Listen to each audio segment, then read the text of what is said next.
Hi everybody, welcome back to the channel. Today a short video on an arrival this week, a bit of an impulse purchase, not something I'm generally have historically been that interested in, but it did tickle my interest.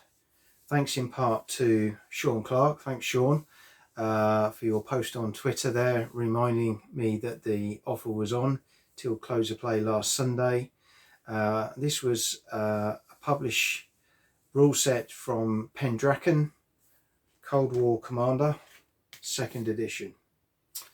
So I wanted to just share my initial kind of thoughts around the rules, and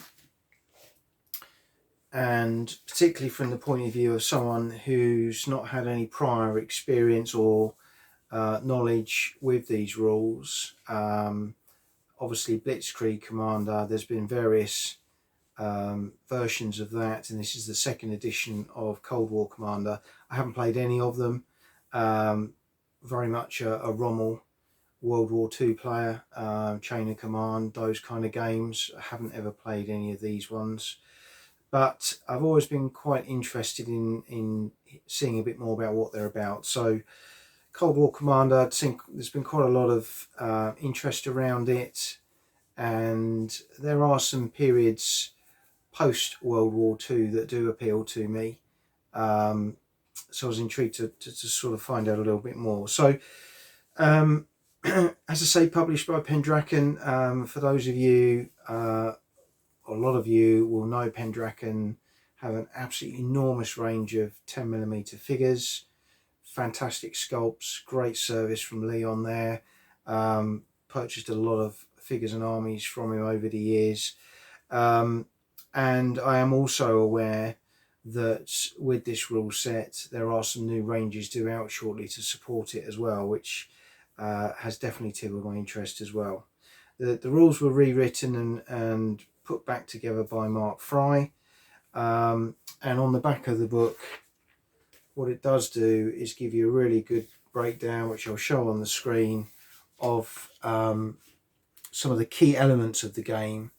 But it covers some really interesting periods. So the Cold War, including Korea, which was definitely an area I was interested in.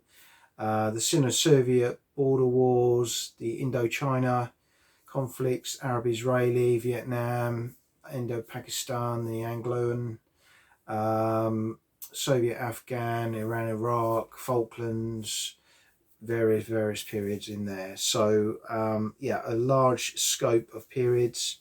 I say not a moderns player, but some of those conflicts just sort of post Second World War, where things in my view hadn't got too technical, have a certain appeal to me. So certainly Korea and Indo-China do, and perhaps even in the more modern periods I would go as far as the Soviet-Afghan War and the Falklands, having grown up watching the Falklands conflict take place on the television.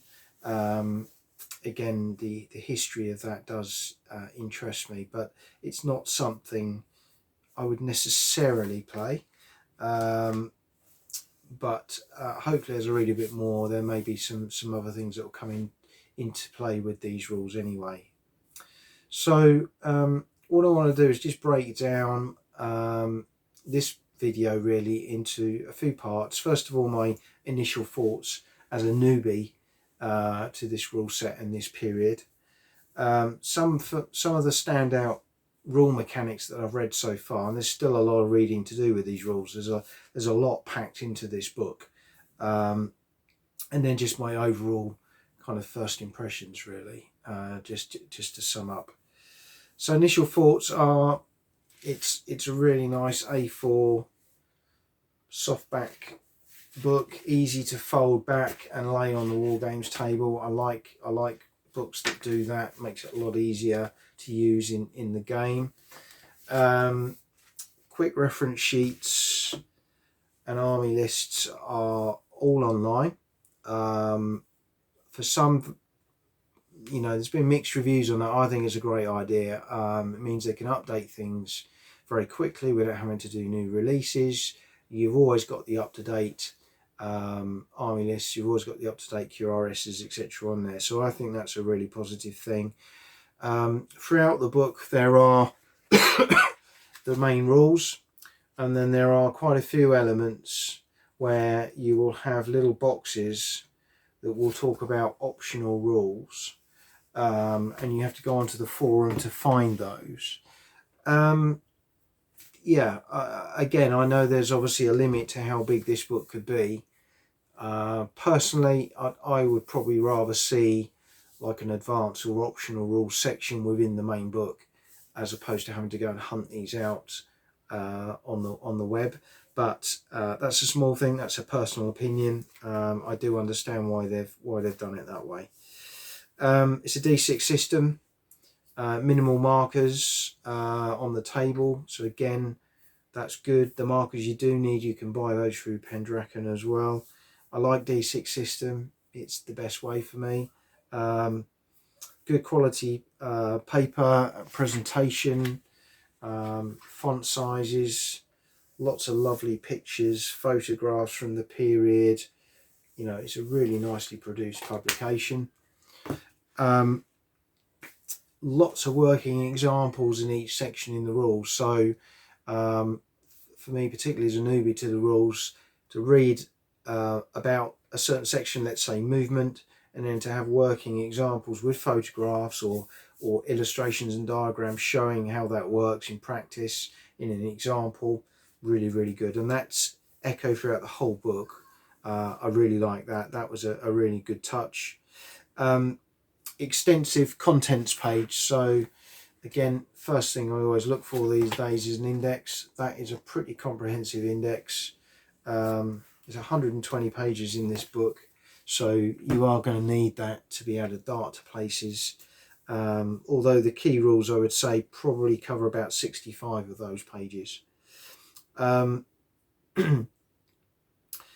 No basing standards as such, so if you've got existing forces you can adapt as long as you're using the same basing systems. The rules look pretty flexible around that, although there's some good guidance in there. And going back to the rules, yes, it's 65 pages and that could be a little bit daunting. You know, a lot of rules are a lot smaller than that, but this is covering a very large period of history with a massive amount of technological change, and therefore has got an awful lot of rules to cover. So actually 65 pages probably is not too bad at all, bearing in mind the amount of coverage different aspects of these rules cover. So that's just my initial thoughts. Let's talk about some of the standout rule mechanics then. So I like the fact that each unit has 3 kind of key numbers behind it. So attacks, saves and hits. Really simple, easy mechanic to understand. So when you're building army lists, looking at troops on a table, they'll have 3 stats in effect for each unit there. Likewise, things that can happen during the game, you'll either be suppressed, fall back or knocked out. So again, 3 very simple steps. I like the kind of the way that the rules writer has sort of kept those mechanics nice and simple, so you can follow those all the way through.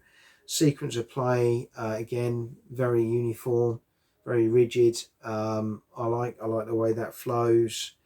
Some of the things built into the game, the gone to ground rules, sounds complicated, but it really isn't. It just takes a, you know, it's a minus d6 roll, or minus d6 dice off the roll the attacker makes when you've already gone to ground. So really simple way of dealing with it, but it actually does make it very effective.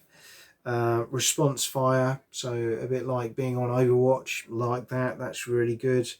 Reconnaissance rules, lots of information in there. There are some advanced rules as well, optional rules, but I like the way reconnaissance has been dealt with, and recce units and helicopters for me as well.